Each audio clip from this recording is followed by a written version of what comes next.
महाराष्ट्र के अगले मुख्यमंत्री के नाम को लेकर बीजेपी और शिवसेना के बीच खींचतान जारी है।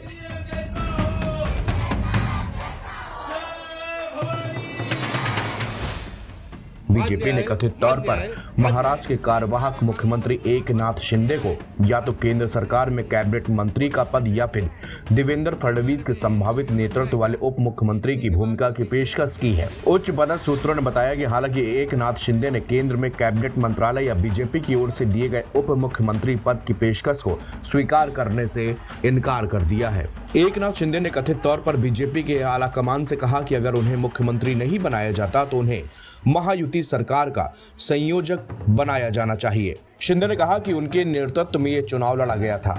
उन्होंने ये भी प्रस्ताव रखा कि उनके बेटे डॉक्टर श्रीकांत शिंदे को फडणवीस सरकार में उप मुख्यमंत्री बनाया जाना चाहिए।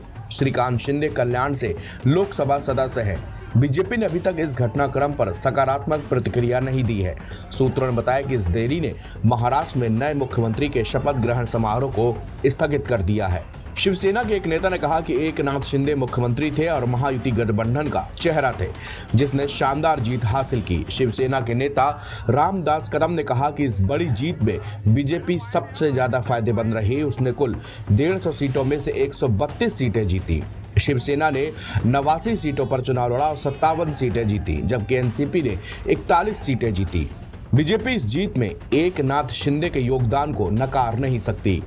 रामदास कदम ने कहा कि लोकसभा चुनाव प्रधानमंत्री नरेंद्र मोदी के नेतृत्व में लड़ा गया था और इसका नतीजा ये हुआ कि महायुति को सिर्फ 17 सीटें मिली, जबकि महाविकास अघाड़ी को 31 सीटें मिली। इसलिए शिंदे को महाराष्ट्र का मुख्यमंत्री बनने का एक और मौका दिया जाना चाहिए। रामदास कदम ने अजित पवार की अगुवाई वाली एनसीपी पर मुख्यमंत्री पद के लिए देवेंद्र फडणवीस को समर्थन देने का आरोप लगाया और दावा किया है कि एनसीपी ने बिना उचित परामर्श के बीजेपी को समर्थन देकर उनकी सौदेबाजी की शक्ति को कम कर दिया है।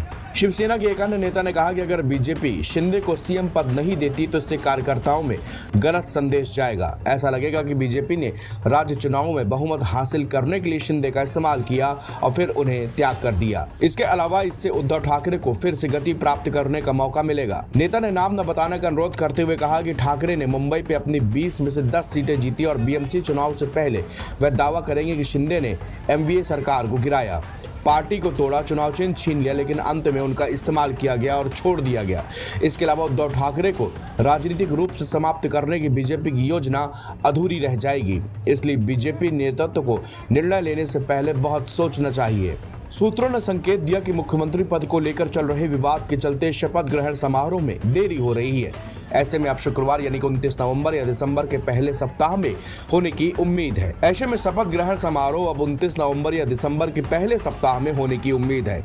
इस बीच मुंबई के luxury hotel Taj lands and में डेरा डाले हुए शिवसेना विधायकों को मतदाताओं से मिलने और महायुति गठबंधन का समर्थन करने के लिए उन्हें धन्यवाद करने के लिए अपने अपने निर्वाचन क्षेत्रों में लौटने के लिए कहा गया है। सोशल मीडिया पर एक पोस्ट में पार्टी कार्यकर्ताओं से आगे समर्थन देने के लिए मुंबई न आने को भी कहा गया है। एनबीटी ऑनलाइन की रिपोर्ट।